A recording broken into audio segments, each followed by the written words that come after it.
아브라함 시리즈 14번째 시간인데요. 하나님, 왜 25년을 기다려야 했나요? 라는 제목으로 하나님 말씀 전하도록 하겠습니다. 하나님 말씀 묵상하는데 화요일쯤에 하나님께서 제목이 마음속에 쏙 떠오르게 하세요. 쏙 떠오르게 하시는데 제가 너무 기뻐가지고 밥을 먹다가 아내에게 이번 주 주일 설교 제목 이거야. 하나님 왜 25년을 기다리게 하셨나요? 말씀 제목이 너무 제 마음에 와닿아가지고 저 혼자 막 기뻐했거든요. 근데 아내는 긴가민가 하더라고요. 저는 기뻤어요. 하나님 왜 25년을 기다려야 되는 것입니까? 아브라함 설교 14번째 시간인데요. 아마 한 15번째 시간 정도에 마무리가 되지 않을까 그렇게 한번 생각하면서 말씀을 살펴보고 있습니다. 지난 14번의 시간 동안 하나님께서 여러분에게 은혜 주셨고 또 지금도 은혜 주고 계시고 각 사람 가운데 필요한 모습으로 또 주님이 원하시는 모습으로 빚어가고 계시는 줄로 믿습니다. 오늘도 합당한 은혜를 주실 것이고요. 그 말씀을 통해서 여러분 영혼이 살아나고 또 여러분 영혼이 빚어지고 주님을 인격적으로 만나는 그런 은혜의 시간 될 줄로 믿습니다. 오늘 우리가 읽은 1절 말씀을 보면 이렇게 시작하고 있는 것을 볼 수가 있는데요. 여호와께서 말씀하신 대로 사라를 어떻게 하셨더라? 돌보셨더라. 이렇게 말하고 있습니다. 하나님께서 사라를 돌보셨다. 이렇게 시작하고 있는 것이죠. 우리는 돌보셨다라는 말을 들었을 때 보통 어떤 생각들이 떠오르게 됩니까? 돌본다. 이 말의 속에는 그 형편을 살펴보는 것, 이런 생각을 할 수가 있겠죠. 돌본다. 또 그것은 어려운 상황에 있는 사람의 필요를 채워주는 것, 이렇게 생각을 할 수 있을 것입니다. 또 아픈 사람을 보살펴주는 것, 이것이 돌본다. 이런 뜻을 가지고 있다고 우리가 이해를 할 수 있을 것입니다. 그런데 하나님께서 우리를 돌보신다고 할 때에는 그 의미가 다릅니다. 하나님의 돌보심은 사람이 생각하는 것, 사람이 떠올리는 것보다 훨씬 더 크고 훨씬 더 깊고 훨씬 더 풍성합니다. 히브리어에서 돌보다라는 말은 파카드라는 단어를 사용하고 있는데요. 이 파카드라는 단어에는 우리 한국어로 생각하는 돌보다 이것보다는 훨씬 더 깊은 의미가 있습니다. 그래서 하나님께서 사라를 돌보신다, 우리를 돌보신다라고 할 때 그 돌봄에는 어떤 의미가 있는 것이냐면은 우리 상황에 직접 들어오셔서 우리 상황을 바꾸시는 것입니다. 하나님이 우리를 돌보신다라는 것은 무엇을 뜻하는 것이냐면 우리 상황에 들어오셔서 우리 상황을 바꿔주신다는 것이죠. 상황의 한복판에 들어오셔서 닫힌 것을 열어주시고 묶인 것을 풀어주시고 문제를 해결해 주신다. 이것이 하나님께서 돌보신다라는 의미를 가지고 있는 것입니다.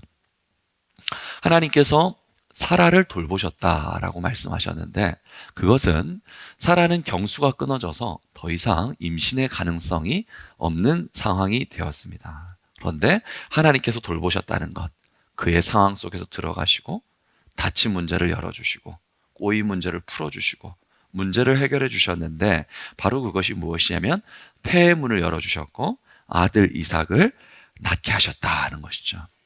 하나님께서 돌보시니까 어떤 일이 일어나게 되는가? 풀리지 않던 문제가 해결되는 거예요. 닫힌 문제가 열리는 거예요. 꼬일 대로 꼬여버린 삶의 문제가 하나님께서 돌보시니까 신압으로 풀어지는 거예요. 그래서 하나님의 돌보심은 오늘 본문 말씀 속에 사라에게 있는 것이지만 하나님의 자녀들에게 있는 것이고 동일하게 여러분의 삶 가운데도 있다 하는 것을 주님께서 말씀하시는 것입니다. 그렇기 때문에 하나님의 돌봄이 있다. 하나님의 돌봄이 우리에게 있기 때문에 우리에게는 무엇이 있는가? 우리의 삶 가운데 역전이 있는 것이고 우리 삶에 회복이 있는 것이고 우리 삶에 기적이 있는 것입니다. 그와 같은 주님의 돌보심이 여러분에게 있다 하는 것을 말씀하시는 것이죠. 하나님의 돌보심이 사라에게 있음으로 말미암아 닫힌 태가 열렸고 죽은 몸과도 같은 몸에서 아들을 잉태할 수 있는 역사가 나타나게 되었는데, 하나님의 사람들에게 있어서 돌봄은 어떻게 나타나게 되는가? 창세기 50장을 가보면 요셉이 죽기 전에 형들에게 유언을 남기는 것을 볼 수가 있습니다. 그 유언을 남길 때 요셉이 무엇이라고 말을 하냐면 이렇게 말을 합니다. 50장 24절 말씀에 요셉이 그의 형제들에게 이르되 나는 죽을 것이나 하나님이 당신들을 어떻게 하신다고요? 돌보신다는. 하나님이 당신들을 돌보실 것입니다. 하나님께서 내 삶에 많은 은혜를 베풀어 주셨거든요. 하나님께서 나를 지켜주셨거든요. 역전도 시켜주시고 사람들이 말하는 기적과도 같은 삶을 살아오게 하셨거든요. 그 하나님의 돌보심이 여러분에게도 있을 것입니다 라고 요셉이 유언을 남기죠. 그리고 이어서 25절에서 말하기를 이렇게 말하고 있습니다. 요셉이 또 이스라엘 자손에게 어떻게 했죠? 맹세를 시켰어요. 맹세. 이 맹세를 시킨 것은 무엇이? 너무나도 분명하니까, 너무나도 확실하니까, 도저히 변개될 수 없는, 일어날까 일어나지 않을까 그런 고민 자체가 없어요. 아주 맹세할 만큼 분명한 거예요. 너희 맹세시킨다. 맹세를 해야 돼. 그러면서 이르기를 뭐라고 말하고 있냐면 하나님께서 어떻게 해요? 반드시. 하나님께서 어떻게? 반드시요. 반드시 당신들을 어떻게 하리라? 돌보시리라. 맹세를 하세요. 맹세를 하시는 거예요. 하나님께서 반드시 당신들을 돌보실 것입니다. 당신들은 여기서 내 해골을 메고 올라가겠다 하라 하였더라 라고 말하는 거예요. 요셉은 그 삶의 마지막 상황에 그가 깨달을 수 있는 가장 중요한 말을 하는 것인데, 거기서 말하는 것은 무엇이냐면 하나님이 나를 너무나도 신실하게 돌보셨어요. 그리고 그 하나님께서 당신들의 삶 가운데 반드시 돌보실 것입니다. 이 말을 하는 것이죠. 요셉이 이렇게 확신할 수 있었던 이유는 무엇이었습니까? 그가 자신의 삶에 수많은 역경과 수많은 환난과 고난을 겪었습니다. 그런데 쓰러질 것 같은, 사해질 것 같은, 사그라질 것 같은 그 삶의 위기와 고난 가운데서 하나님께서 그를 돌봐주셨기 때문에 그런 거야. 요셉은 가족에 의해서, 형제들에 의해서 버림을 받았습니다. 형제들에 의해서 구덩이에 던져지는 삶, 버림을 받는 삶. 그 상처가 얼마나 크고 고통스럽겠습니까? 가족에게 버림받는 것만으로도 인생의 평생의 상처가 돼서 일어나지 못할 것인데, 그는 노예상에 의해서 타국의 노예로 팔리게 되었습니다. 노예가 되는 끔찍함, 노예가 되는 비참함, 노예가 되는 어두움과 가난함. 근데 그걸로 끝나는 것이 아니라 노예의 자리에서 주인의 아내를 범하려고 했다는 누명을 쓰고 감옥에 갇혔어요. 가족에게 버림받았다는 것도 고통스럽고 노예가 됐다는 것도 억울한데, 주인의 아내를 범했다는 누명을 뒤집어 쓰고 옥에 갇히게 되었어요. 그리고 그 감옥에서 언제 풀려날지 모르는 하세월의 시간을 보내야 됐습니다. 인생이 짧잖아요. 인생이 짧아요. 그리고 그 인생 가운데 인간이 버틸 수 있는 힘이 그렇게 크지 않아요. 우리 그 사실을 깨닫잖아요. 인간이 얼마나 연약한지를. 그런데 가족에게 버림받죠. 노예가 되었죠. 주인의 아내 범했다는 누명 뒤집어 쓰죠. 감옥에서 하세월을 보내야 되죠. 이 삶의 끔찍한 삶의 순간순간을 보내야 되는데, 놀라운 것은 도저히 일어날 수 없을 것 같은 삶의 상황을 만났는데 하나님께서 요셉을 돌보셨습니다. 그것을 사도행전 7장 9절에 요셉의 삶을 반추하면서 이렇게 말하고 있죠. 여러 조상이 요셉을 시기하여 애굽에 팔았더니 하나님이 그와 어떻게 해요? 함께 계셨. 하나님께서 그 정말 핍절하고 꺼져가는 불꽃 같은 상한 갈대와 같은 삶의 상황 가운데 하나님이 그와 함께 계셨. 그가 많은 환난을 만났잖아요. 그 모든 환난에서 어떻게 하사? 할렐루야. 하나님께서 그 모든 환난에서 건져내서 언제 이 고통이 끝날까? 언제 이 아픔이 끝날까? 빨리 끝났으면 좋겠는데 그렇게 말할 수밖에 없는 환난 가운데서 건져내사. 아멘. 애굽 왕 바로 앞에서 무엇을 주셨으니? 은총과 지혜를 주시더니라고 말하는 거예요.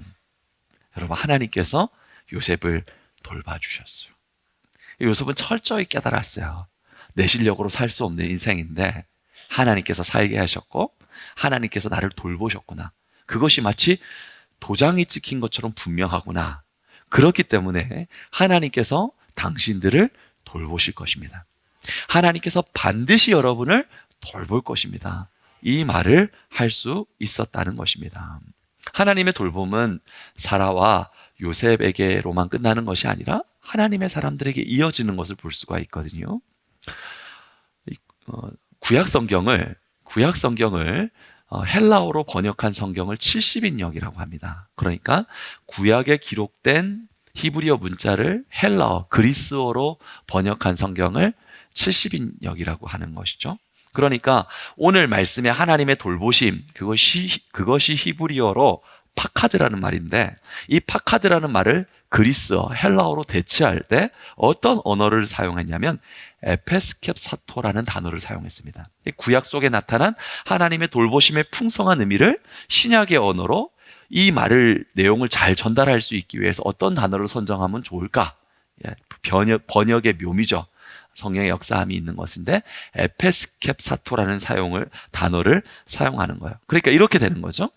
구약의 파카드라는 언어, 하나님의 돌보심이라는 언어가 신약의 뭘로요?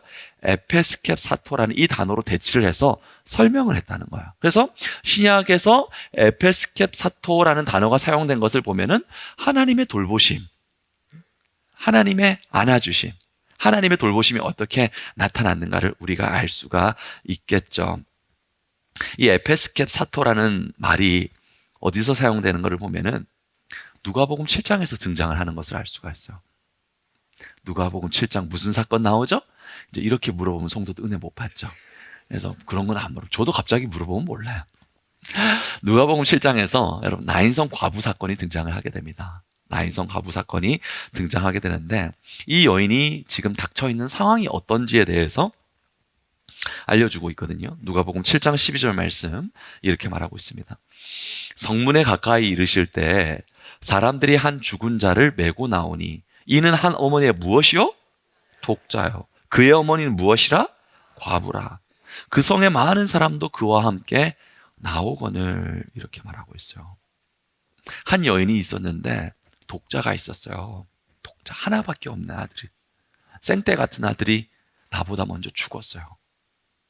여러분 얼마나 고통스럽겠습니까? 그런데 이 여인의 신분에 대해서 말하고 있는데 과부가 되었다 그런 것이거든요. 기둥과도 같은 남편이 잃었죠. 삶의 소망되는 아들마저 잃었어요. 독자라 그랬어요. 이 여인의 그 마음과 상태가 어떨까요? 너무 고통스럽죠. 저는 이 마음을 좀 알거든요. 제가 9살에 아버지가 돌아가셨는데 장례를 치르고 아버지를 안치하고 나서 내려오는 그때 산 중턱 중에 있었던 것 같아요. 그 아버지 모시는 곳이. 그런데 그때는 80년대 후반이고 그러니까 아직 그 화장장 자체가 정비가 다 안 돼 있었어요. 너무 가파른 산이었고. 그래서 제가 너무 어리고 저희 형도 어렸기 때문에 어리니까 어머니의 손을 꼭 붙들고 가라. 어른들이 그렇게 말하는데 근데 어머니 남편이 돌아가시고 나니까 기력도 없고 기운도 없죠. 네, 어린 아들들은 개구쟁이고 그런데 형이 어머니의 손을 놓쳐버렸는데 그 비탈길 옆에는 낭떠러지가 있었거든요. 근데 비탈길이 너무 가파르니까 그 어린이가 몸을 제어를 못하니까 비탈길로 굴러떨어지다가 낭떠러지에 떨어졌어요. 그래서 그랬어요. 그때 사람들이 쌍초상 났다고 그랬었어요. 그때 저희 어머니가 졸도를 하시더라고요. 남편 잃고 큰아들까지 잃을 상황이 되니까. 근데 감사한 건 하나님께서 살려주셨어요. 네. 그 남편을 잃는 슬픔, 거기에 아들을 잃는 슬픔, 이루 말할 수 없는 고통이죠. 그 괴로움과 고통이라는 것을 말로 다 담아낼 수 있겠습니까? 기구한 운명이죠. 죽음과 어둠만이 가득한 것이죠. 근데 그걸로 끝이 아니에요. 당시 사회에서 남편이 없다는 것, 자녀가 없다는 것은 무엇을 뜻하는 것이냐면은 경제적인 죽음을 뜻하는 거야. 인생도 너무 고통스럽고 경제적으로도 아주 끝, 엔딩, 더 이상은 소망이 없는 삶이 된 것입니다. 그래서 본문 속에 나타난 장래 행렬은 죽은 자의 장래 행렬이기도 하지만 산 자의 장래 행렬과도 같아요. 죽은 자의 고통만을 기록하는 것이 아니라 살아있는 자도 죽음과 같은 시간을 통과할 수밖에 없음을 본문 말씀에서 보여주고 있는 것이죠. 그 상황에서 우리 주님께서는 어떻게 하셨을까요? 누가복음 7장 13절 말씀을 보니까 이렇게 말하고 있습니다. 주께서 가까이 가서 그 간에 손을 대시네 맨 자들이 서는지라. 예수께서 이르시되 청년아 내가 내게 말하노니 일어나라 하시매 죽었던 자가 어떻게 해요? 죽었던 자가 어떻게? 일어나 앉고 말도 하거늘 예수께서 그를 어머니에게 주시니라. 주님께서 어떻게 하시죠? 누가복음 7장은 죽은 자의 장래 행렬이 아니에요.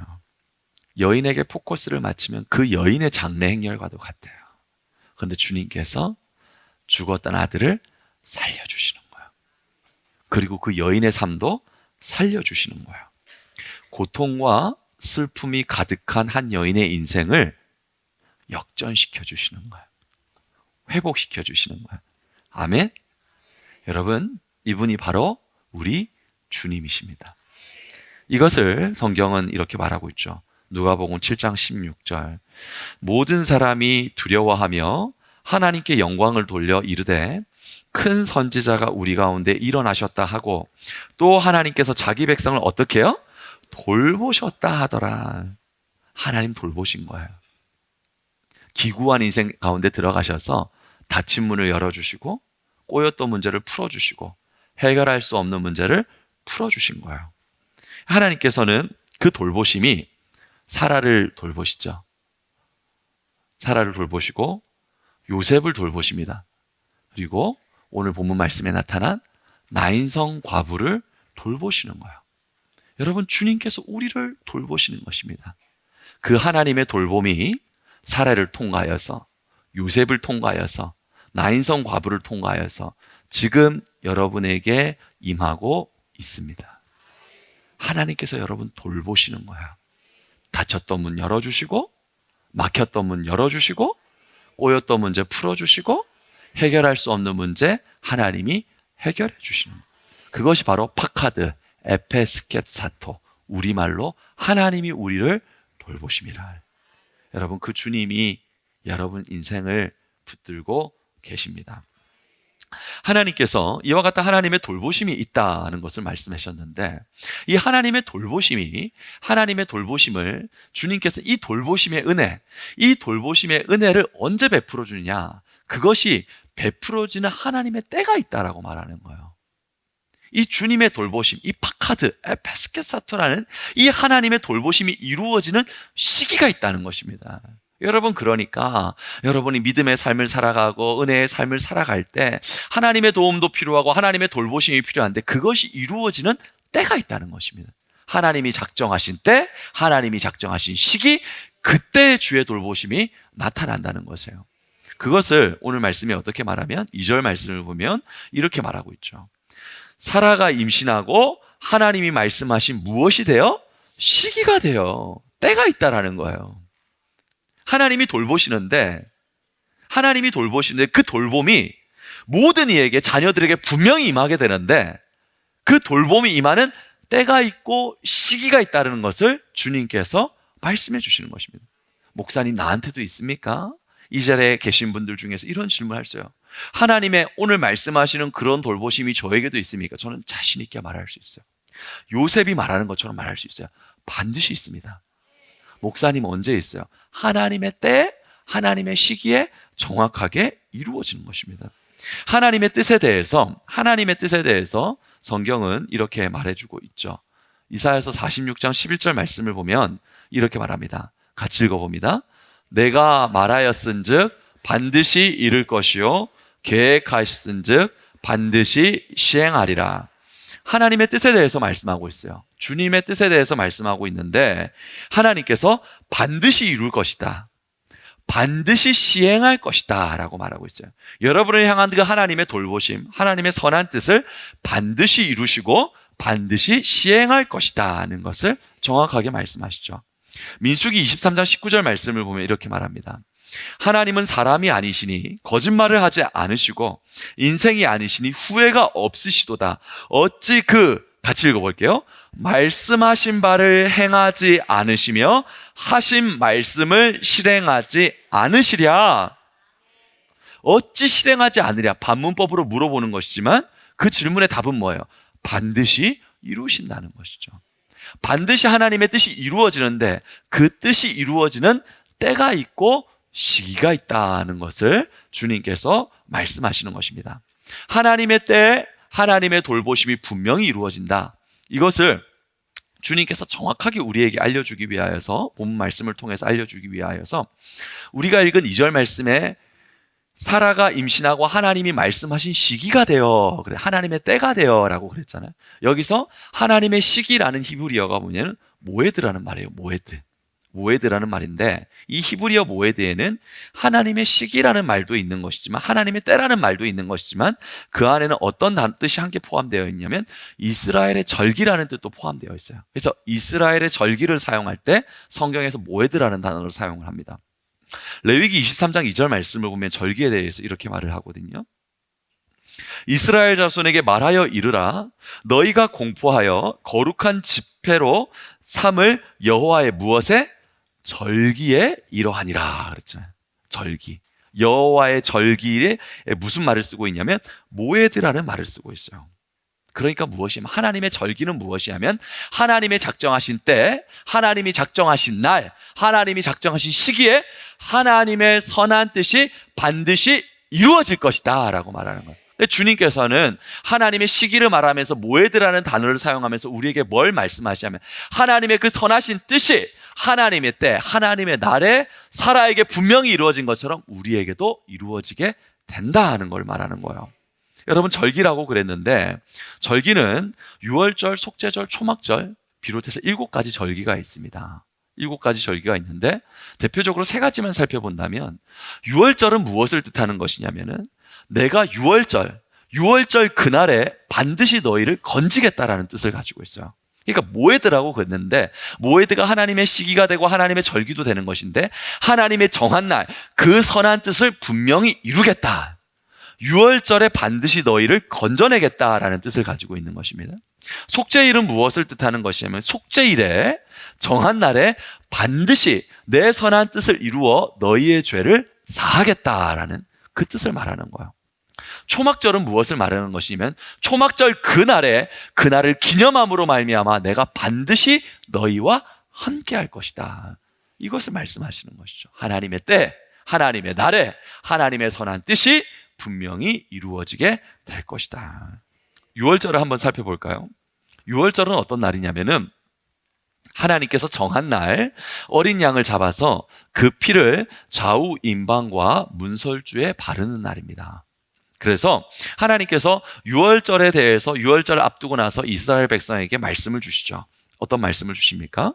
출애굽기 12장 13절 말씀을 보면은 이와 같은 말씀을 주십니다. 내가 애굽 땅을 칠 때 그 피가, 어린 양의 피를 말하는 것이죠. 그 피가 너희 사는 집에 있어서 너희를 위하여 표적이 될지라. 내가 피를 볼 때 너희를 어떻게 하리니? 넘어가리니. 무엇이? 재앙이 너에게 내릴 것이다, 안 내릴 것이다? 안 내릴 것이다. 멸함을 당하지 아니하게 될 것이다 라고 말합니다. 하나님께서 유월절을 이렇게 지켜라. 어린 양을 잡아서 그 피를 좌우 임방과 문설주에 발라라. 그러면 유월절날 너희는 재앙을 면하리라. 너희는 보호를 받으리라. 너희는 지킴을 받으리라. 유월절에 반드시 그날의 그 뜻이 이루어지게 될 것이다. 이걸 말씀을 하시는 거죠. 그래서 유월절날 어떤 일이 벌어지게 되었는가? 어린 양의 피를 발랐던 이스라엘 백성과 어린 양의 피와 상관없었던 애굽 백성과는 어떤 차이가 있게 되었는가? 출애굽기 12장 29절의 말씀을 보면 이렇게 말해요. 밤중에 여호와께서 애굽 땅에서 모든 처음 난 것, 곧 왕위에 앉은 바로의 장자로부터 옥에 갇힌 사람의 장자까지와 가축에 처음 난 것을 어떻게 하시매? 다 치시매. 애굽에 큰 부르짐이 있었으니 이는 그 나라에 같이 읽어봅니다. 죽임을 당하지 아니한 집이 하나도 없었음이었더라. 유월절 날에 애굽의 모든 백성의 장자는 다 죽임을 당했습니다. 근데 그거 아세요? 이스라엘 백성은 털끝 하나 상하지 않았던 거예요. 유월절 하나님의 날, 내가 너희를 지키리라, 내가 너희를 멸하지 아니하리라, 내가 너희를 보호하리라. 그날에 하나님의 뜻이 분명히 이루어진 거예요. 그러니까 주님께서는 하나님의 날, 하나님의 시기에 하나님의 선한 뜻이 내가 말씀한 그대로 반드시 이루어진다 하는 것이죠. 속죄일을 보면은, 속죄일은 무슨 날입니까? 1년에 단 한 번 정해진 날, 대제사장이 지성소에 들어가 속죄소에 어린 양의 피를 뿌리는 거죠. 그러므로 어떻게 됩니까? 속죄소에 어린 양의 피를 뿌림으로 말미암아 모든 백성의 죄가 사해졌습니다. 그게 바로 속죄일이에요. 이것을 레위기 말씀에서 어떻게 말하고 있냐면 16장 30절에 이날에 너희를 위하여 속죄하여 너희를 어떻게 하리니? 정결하게 하리니 너희의 무엇에서? 네, 모든 죄에서. 할렐루야. 너희의 모든 죄에서.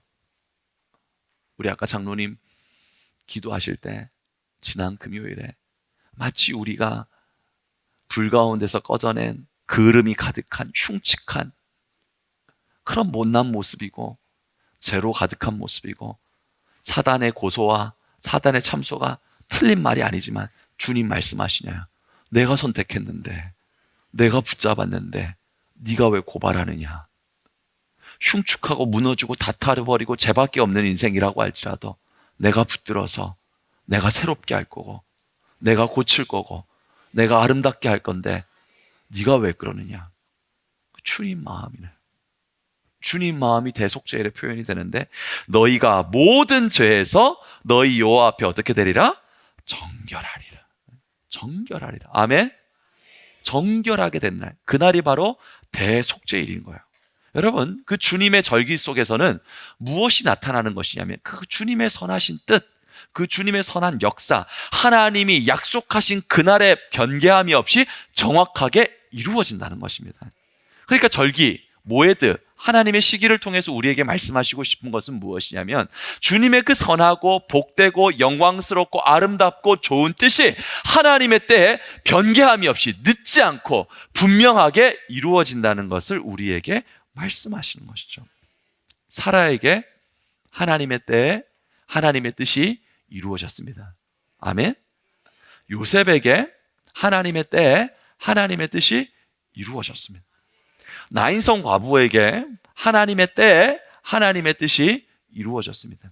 그렇다면 여러분에게 그리스도를 피로 값주고 사신 여러분의 인생 가운데 하나님의 때에 하나님의 선한 뜻이 이루어지지 않을 수가 있겠습니까? 없습니다. 없습니다. 반드시 이루어지는 것입니다. 그래서 하박국 2장 3절을 보면은 이렇게 말하고 있어요. 이 묵시, 하나님의 뜻은 정한 때, 모에드, 하나님의 시기, 절기, 그날에 분명히 이루어진다는 것입니다. 이 묵시는 정한 때가 있나니 그 종말이 속히 이르겠고 결코 어떻게 해요? 여러분 거짓되지 않아요. 믿으세요. 주님께서 여러분에게 새 일을 행하기를 원하세요. 거짓되지 않습니다. 말씀하시기를 비록 더딜지라도 어떻게 해요? 같이 읽겠습니다. 지체되지 않고 반드시 응하리라. 여러분 지체되지 않습니다. 절대로 늦지 않습니다. 주님께서 말씀하시죠. 반드시 응하리라. 하나님의 때에 이루어지는 것에 대해서 하나님의 때에 하나님의 돌보심이 이루어지니까 어떤 역사가 나타나게 되느냐. 본문 6절 말씀 보면 이렇게 말하고 있죠. 같이 읽어보겠습니다. 사라가 이르되 나를 웃게 하시니 듣는 자가 다 나와 함께 웃으리로다. 하나님이 웃음을 주시는 거예요. 사랑하는 여러분, 여러분의 슬픔과 여러분의 아픔과 여러분의 연약함을 다 덮을 수 있는 창이라는 웃음이 여러분 앞에 준비되어 있습니다. 성경을 보면은 아브라함의 생애를 추적하다 보면 사라에게 어떤 웃음이 있었냐면은 창세기 18장, 19장 이런 말씀 보면은 사라에게는 어떤 웃음밖에 없냐면 비웃음밖에 없어요. 참 안타깝죠. 주님 부름을 받고 그 긴 시간을 믿음의 사람, 남편과 함께 살았는데 그의 삶에 하나님이 말씀하실 때도 장막 뒤에서 비웃었다 그랬어요. 비웃었다. 주님 은혜 못 받고 그렇게 안타까워요. 삶에 비웃음밖에 없는, 참 웃음이 없는 거예요. 하나님께서 그렇게 비웃는 사라를 멸시치 않으세요. 야단치지도 않으세요. 그리고 주님께서 주님의 때에 진정한 웃음이 무엇인지를 경험하게 해주세요. 여러분에게 동일한 은혜가 있는 줄로 믿습니다.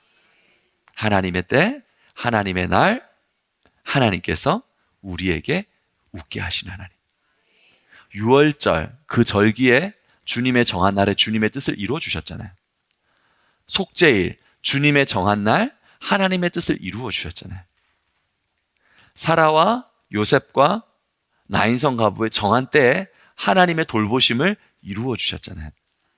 그렇다면 그 은혜가 여러분에게 동일하게 있습니다. 그 자리가 지금 이 자리일 수 있고 앞날에 있을 수 있고 분명한 것은 변개치 아니하고 지체되지 아니하고 반드시 웃는 날이 여러분에게 있습니다.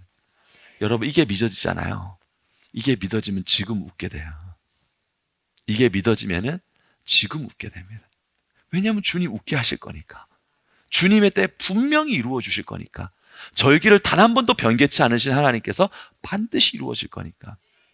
여러분 그 은혜 가운데 여러분이 계시다는 것입니다. 그렇다면 우리가 여기서 한 가지 질문을 할 수가 있습니다. 하나님의 돌보심을 믿습니까? 하나님의 때 반드시 이루어짐을 확신하십니까?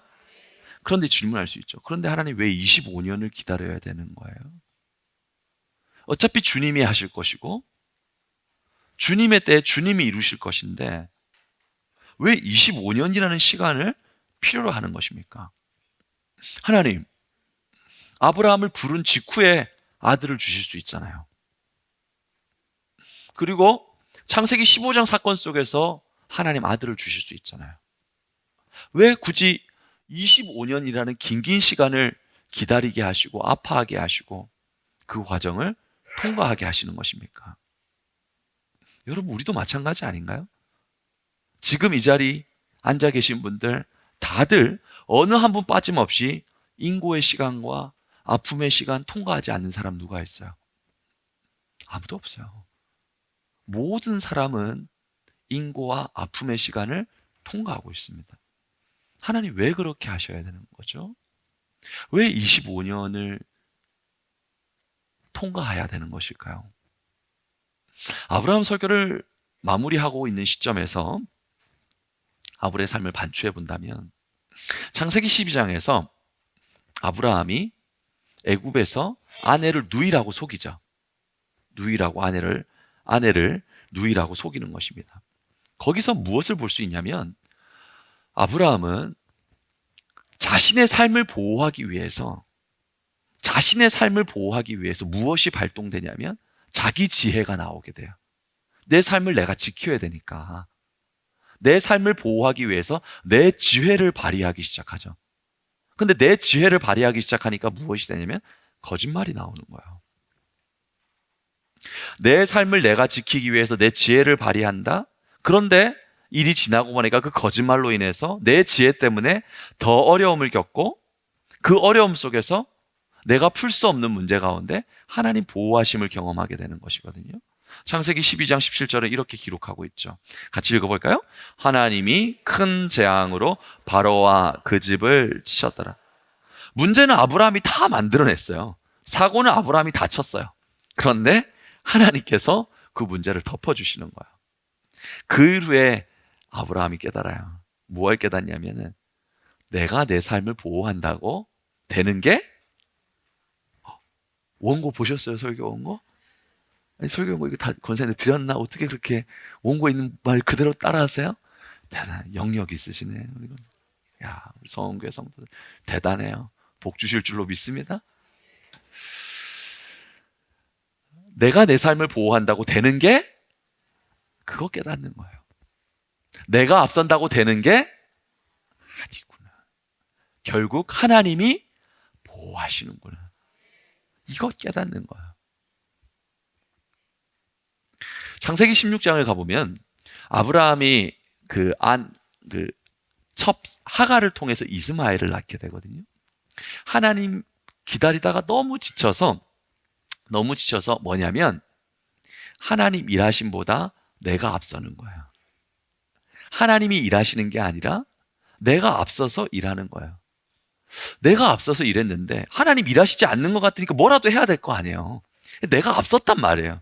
근데 그 앞섰는데 어떻게 되느냐? 그 자기가 앞섬으로 인해서 가정 전체가 어려움을 겪게 됩니다. 창세기 16장 5절.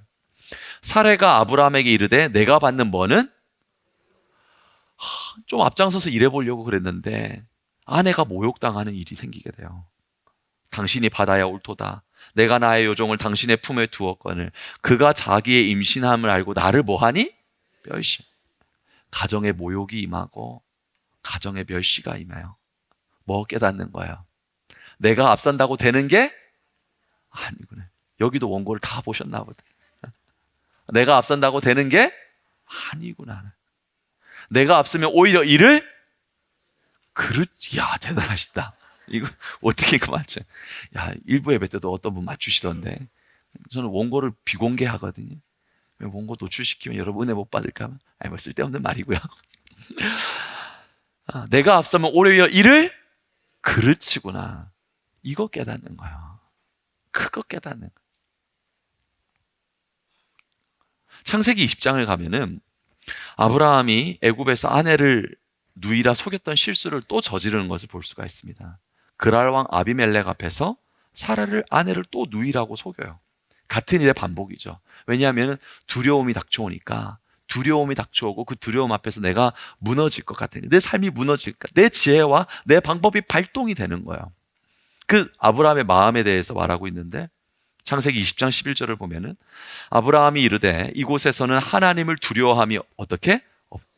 이 사람들이 하나님 두려워하지 않는 것 같아요. 그러니까 내 아내로 말미암아 사람들이 나를 어떻게 할까? 두렵잖아요. 죽으면 어떡해요? 두렵잖아요. 문제가 앞에 있으니까 두렵잖아요. 그러니까 또 아내를 누이라고 또 속이고 자기 지혜를 발동하는 거예요. 그런데 그때 하나님께서 아비멜렉의 꿈에 현몽하셔서 아브라함과 사라를 지켜주시는 것입니다. 그때 아브라함이 또 무엇을 깨닫는 것인가? 내가 앞서서 또 일을 그르칠 뻔했구나. 내가 앞서니까 주님의 영광 다 가리구나. 여러분, 이거 깨닫는데 몇 년 걸리냐면은 25년 걸리는 거예요. 이거 깨닫는데. 무엇을 깨닫느냐? 내가 앞설 때마다 일을 그르치구나. 내가 앞설 때마다 일이 꼬이구나. 하나님이 앞서셔야 되구나. 하나님이 앞서셔야 되구나. 그거 깨닫는데 25년 걸리는 거예요. 여러분, 하나님의 사람들은 하나님이 앞서셔야 된다는 것을 깨닫는 깨달음의 시간이 누구에게나 있습니다. 아브라함 25년 걸렸죠. 요셉도 13년 걸렸어요. 여러분도 그 과정 가운데 있는 거예요. 요셉의 삶도 한번 같이 살펴볼까요?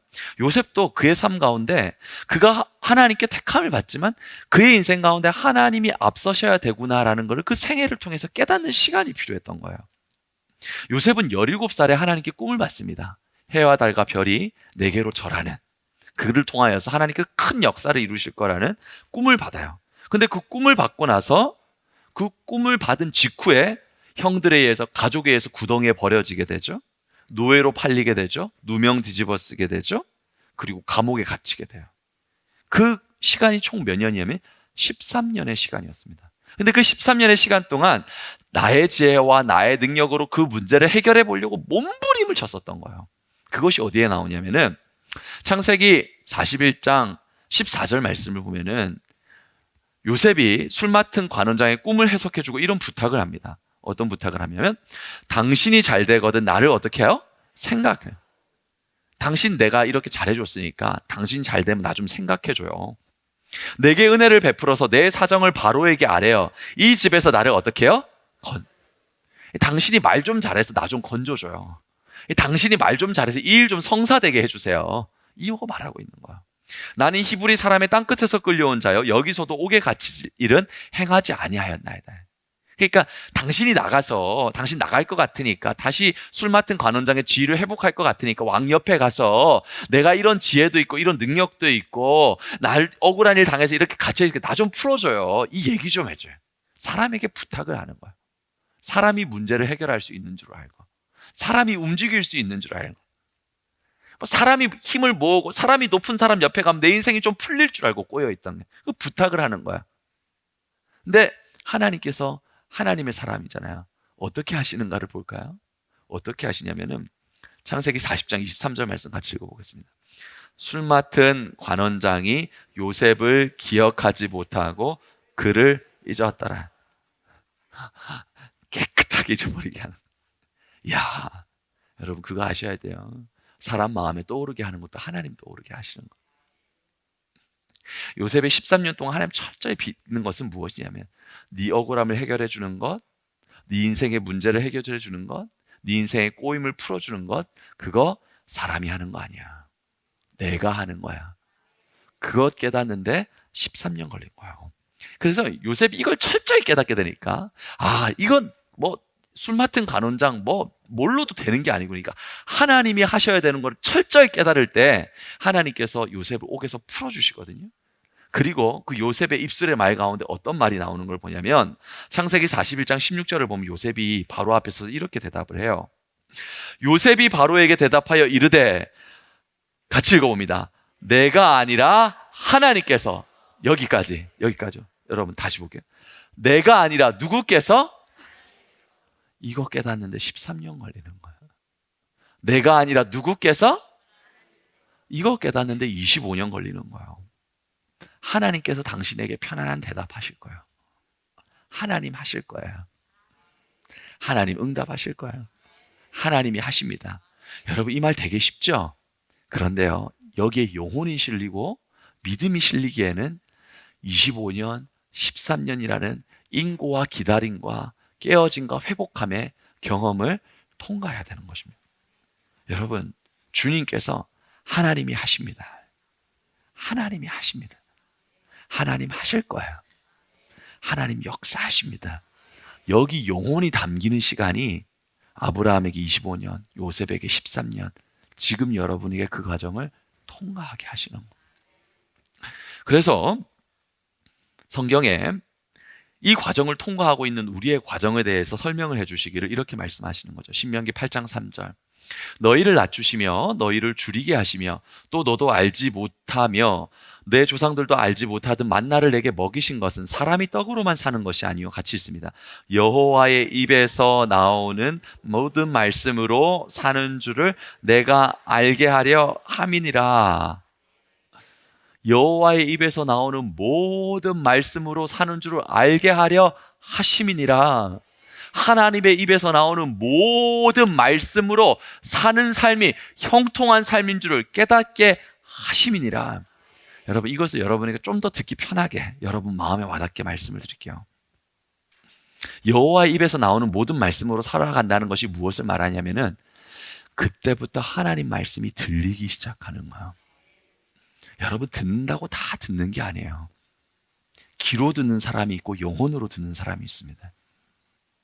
영혼으로 들리기까지가 25년 걸리는 거예요. 입에서 나오는 모든 말씀으로 사는 줄 알게 하려 하심이라. 주님의 말씀이 들리기 시작해요. 그리고 어떻게 하신지 아십니까? 주님의 말씀을 앞세우기 시작합니다. 성령의 말씀하심이 깨달아져요. 이 상황 가운데 성령이 무엇을 원하는지 알게 돼요. 듣게 되는 거예요. 예전에 어떤 분이 저에게 그런 얘기 하시더라고요. 목사님, 저는 평생에 하나님이 항상 제 뒤에 계십니다. 제 뒤에 계십니다.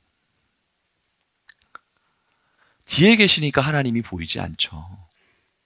뒤에 계시니까. 아브라함은요 25년, 24년 시간을 하나님을 뒤에 모셨어요. 항상 자기가 앞섰어요. 근데 주님께서 그를 붙드시고 은혜 베풀어 주셔서 25년째부터 하나님을 앞에 모시기 시작하니까 주님이 보이기 시작하는 거예요. 주님 보이는데 25년 걸린 겁니다. 주님 말씀 들리는데 25년 걸리는 거예요. 여러분, 지금 기다림의 그 과정이 어떤 시간이냐면 하나님 말씀이 내 영혼에 들려야 되거든요.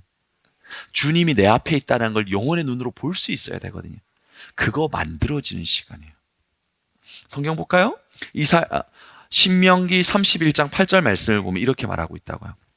여호와 그가 내 어떻게 해요? 앞서가. 우리 앞에 계시다. 하나님 우리 뒤에 계신 게 아니라니까요. 여러분, 뒤에 계시니까 주님이 보이죠. 교회 생활을 해도 왜 그렇게 변화가 안 돼요? 주님이 뒤에 있으니까. 그저 그 혈기와 그 육신의 모습 그대로 너무 주님께서 하시겠지만 주님이 뒤에 있어. 직분 받고 다 받았어. 교회 생활 너무 잘 알아요. 근데 주님은 앞에 없어요. 여호와 그가 내 앞에 가신다 그러잖아요. 이사야서 45장 2절 말씀 읽어봅니다. 내가 내 앞에 가서 험한 곳을 평탄하게 하며 논문을 쳐서 부수며 새빗장을 꺾고. 하나님 우리 앞서 가시는 거예요. 사랑하는 여러분, 주님을 뒤에 모시지 마세요. 주님을 앞에 모시세요. 주님께 기도하세요. 하나님, 제가 귀로는 듣고 있는데 삶의 범사의 순간에는 주님의 말씀이 들리지 않아서 늘 내 모습이 나옵니다. 하나님, 주의 말씀이 들려지게 해주세요. 화가 났을 때 하나님이 뭐라고 말씀하시는지 듣게 해주세요. 미움이 올라올 때 주님이 뭐라고 말씀하시는지 듣게 해주세요. 내 안에 시기 질투가 올라올 때, 내 생각이 올라올 때 주님이 뭐라고 말씀하시는지 듣게 해주세요. 너희를 낮추심은 여호와의 입에서 나오는 모든 말씀으로 살게 하려 하심인 줄을 깨닫게 하려 하심이라. 여러분, 그 은혜가 우리에게 있다는 것입니다. 이것이 깨달아질 때 우리 어떻게 말할 수 있죠? 이사야서 40장 8절을 보면 이렇게 말합니다. 같이 읽습니다. 푸른 마르고 꽃은 시드나 우리 하나님의 말씀은 영원히 서리라. 아멘. 푸른 말라요. 여러분, 인생의 푸른 마릅니다. 인생의 꽃은 시들어요. 일부 예배 때 했던 재밌는 말을 여러분 앞에 하려니까 왠지 죄송스러운 마음이 드는데, 여러분, 제가 성은교회 부임하고 나서 흰머리가 많아졌어요. 우습죠? 아이고, 목사님 지금 쇠도 씹어 먹을 나이 같은데 우스우라고 여러분, 레드선 잠에서 깨라고 드리는 말씀에, 여러분, 풀은 마르고 꽃은 시듭니다. 우리 인생의 꽃은 반드시 들어요. 그런데 우리 인생에 하나님의 말씀의 씨앗이 심겨지기 시작하잖아요. 인생에 하나님의 꽃이 피어나기 시작하는 겁니다. 이사야서 35장 1절 이렇게 말하고 있죠. 광야와 메마른 땅이 기뻐하며 사막이 어떻게 해요? 백합화같이 피어 즐거워하며. 하나님 말씀이 들리기 시작하죠. 주님이 내 앞에서 나를 인도해 가심을 인정하기 시작하죠. 어떻게 해요? 사막이 백합화같이 되는 것입니다. 여러분, 인생을 살아보니까 사막 같잖아요. 끝없이 지치고 늘 목마르고 실증나고 지루하고. 여러분, 우리 다 사막에 있지 않습니까? 그런데요, 주님 말씀 들리기 시작하고 주님이 앞에 보이기 시작하는데 그 인생이 백합화 같은 인생 되는 거예요. 아멘. 아가서 2장 11절 이렇게 말합니다. 같이 읽어봅니다. 겨울도 지나고 비도 그쳤고 지면에는 꽃이 피고 새가 노래할 때가 이르렀고. 우리에게 하시는 말씀이에요. 꽃이 피기 시작하고 새가 노래할 때가 이르렀고. 여러분, 주님 말씀이 들리기 시작하고 주님의 앞서 인도하심을 인정하게 되니까 그 속에서 꽃이 피고 하나님의 능력이 나타나는데, 그걸 깨닫는데 몇 년 걸렸다고요? 25년 걸리는 거예요. 여러분도 이 과정을 통과하고 있는 줄로 믿습니다. 주님 말씀이 들리기 시작하는 것, 주님 앞서 계심을 인정하기 시작하는 것. 내 풀과 내 꽃은 시들지만 주님의 꽃이 나의 삶에 피어나기를 믿고 주의 말씀 따라가는 것. 말씀이 들어오게 되고 하나님의 인도하심을 인정하게 되니까 어떤 반응이 나오는지를 볼까요? 말씀이 들어와요. 하나님의 인도하심을 인정하게 돼요. 어떤 반응이 나오는가? 로마서 4장 19절을 보니까 이런 반응이 나온다고 말하고 있어요. 그가 100세나 되어 자기 몸이 어떻죠? 이제 내 몸이 내 인생이 끝난 것 같아요. 더 이상 기회가 없죠. 몸이 죽은 것 같으니까. 사라의 태가 어떻게 해요? 이제 내가 볼 때 기회가 없는, 삶이 끝난 것 같아요. 그런데 말씀이 들어오기 시작하고 주님의 앞서 계심을 인정하게 되니까 어떻게 되냐면 믿음이 약해지지 않습니다. 그리고 믿음이 없어 하나님의 약속을 의심하지 아니하고 믿음으로 어떻게 되죠? 믿음 견고해지는 거예요. 어떤 믿음이요? 주님 말씀대로 되겠구나. 주님이 나를 앞서 인도하셔서 푸른 초장과 실만한 물가로 인도하시라는 그 믿음이 어떻게 돼요? 견고해지는 거예요. 그리고 말하기를 그 믿음으로 하나님께 영광을 돌리고, 함께 읽습니다. 약속하신 그것을 또한 능히 이루실 줄을 확신하였으니. 확신하는 거예요. 마음에 힘이 있어요. 확신이 딱 들어와요. 주님 인도하시겠구나. 주님 이루시겠구나. 내 몸이 죽은 것 같지만 하나님께서 잉태케 하시겠구나. 뭐가 들어오면 확신이 들어오는 거예요. 여러분, 이 믿음 주님께서 여러분에게 주기를 원하십니다. 사라 한번 볼까요? 마지막으로 사라에게 말씀이 들어오기 시작하잖아요. 그리고 사라가 하나님의 앞에 계심을 인정하게 되잖아요.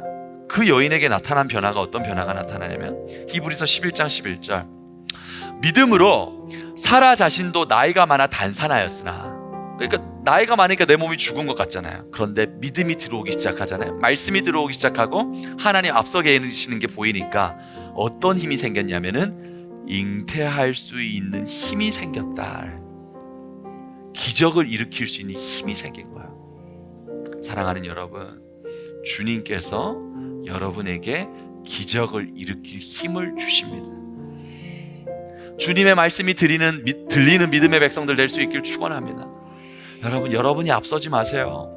주님은 말씀으로 여러분 앞에서 인도하세요. 항상 물으세요. 하나님 어떻게 하면 좋지요? 주님의 뜻은 무엇입니까? 그리고 주님을 뒤에 두지 마세요. 너무 뒤에들 많이 두는 신앙생활을 하고 있어요. 너무 안타까워요. 여러분, 주님을 뒤에 모시지 마세요. 주님께 구하세요. 주님, 앞에서 나를 인도하시고 나는 어린 양과 같이 따라가게 하옵소서.